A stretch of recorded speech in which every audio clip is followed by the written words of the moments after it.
আপনি বাংলাদেশত কি চাকরি করিছিলেন? আমি একজন এমবিবিএস ডাক্তার। বাংলাদেশে আমি একটা প্রাইভেট হাসপাতালত চাকরি করিচ্ছিল। কি আপনি ডাক্তারি বাদ দিয়ে আমেরিকা যাচ্ছেন আমার এই ফার্মেসির দোকানে সেলসম্যান হিসেবে চাকরি করার জন্য?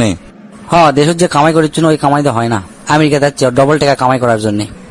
আচ্ছা ঠিক আছে, মনোযোগ দিয়ে কাম করেন। আমাকে কিন্তু খালি ওষুধ লয়, আর মেলা কোম্পানি আছে, প্রায় 10-12টা কোম্পানি আছে। আপনি এই 10-12টার মধ্যে যে কোনো প্রোডাক্ট বেচতে পারেন, কোনো সমস্যা নাই। আপনি সেটা চিন্তা করা লাগবে না স্যার, আমি সেই মনোযোগ দিয়ে কাম করবো। এখন সকাল 9টা বাজে, এখন থেকে কাম শুরু করে দেন। সন্ধ্যার সময় আমি আসবো, আসে আপনি ক্যাঙ্কা কি বেচলেন আমি রিপোর্ট নেবো, ঠিক আছে? কি খবর রহিম সাহেব, কয়জনের কাছে মাল বেচছেন?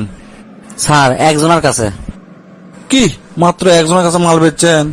এটি আরো মেলা সেলসম্যান আছে, প্রত্যেকজন 20-30 জনের কাছে বেচে, আর আপনি মাত্র একজনের কাছে বেচছেন? এগুলা কাম করলে হবি কোন? তা কয় টাকার বেচছেন আপনি?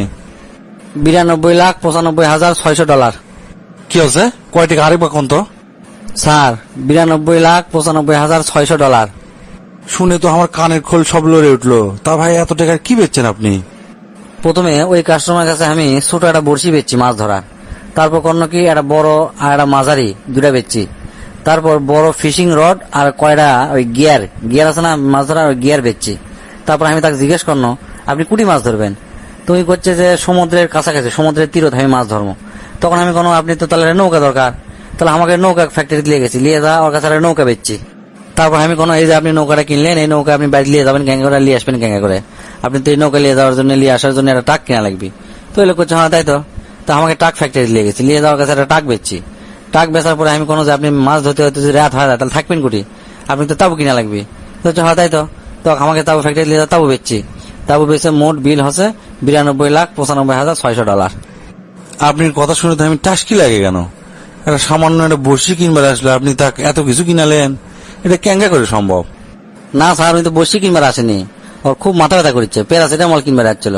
আমি তাকে বুঝানো যে ঠান্ডা মাথায় বড়শি দিয়ে সমুদ্র মাছ ধরলে আস্তে আস্তে মাথা ব্যথা ভালো হয়ে যায়, তারপরে এই কাহিনী। ভাই সত্যি করে কোন তো, আপনি কি সত্যি বাংলাদেশের ডাক্তার আসলেন না অন্য কাম করেছিলেন? এটা ক্যাঙ্গা করে সম্ভব ভাই? এত টাকার মাল একদিনে বেঁচে ফেলে দিচ্ছেন। এগুলা কি কথা করছেন স্যার? আমি সত্যি ডাক্তার আসনো, আর এই কাম আর ওই কাম তো একই স্যার। ওই প্রথমে আমার কাছে যখন একটা রুগী আসে, আমি মিথ্যা না আগে কথা কমার সাথে কথা কয়ে বুঝবো ওর টেকা ক্যাঙ্কা আছে। তারপরে কমপক্ষে আমি 6টা পরীক্ষা দেবো প্যাথোলজিক্যাল। প্রথমে দেবো ইকো, তারপরে ECG, CT scan, X-ray, MRI, আরো যদি থাকে আরো দেবো। দেওয়ার পর কয়ে দেবো যে অমুক জায়গার থেকে আপনি এটা পরীক্ষা করবেন, না হলে কিন্তু ভালো রেজাল্ট আসবি না। আর ওই যেটি পরীক্ষা করবে দেয় ওটি আমার পার্সেন্টেজ থাকে, বুঝছেন? পরীক্ষা করলে আসার পর হয় কি, আমি বলে রিপোর্ট আর দেখি আর না দেখি, কর্ম কি 14টা ওষুধ আমি লিখে দেবো। প্রথম 20টা না হলে উল্টা 20টা তো লিখে দেবো, তার মধ্যে 2টা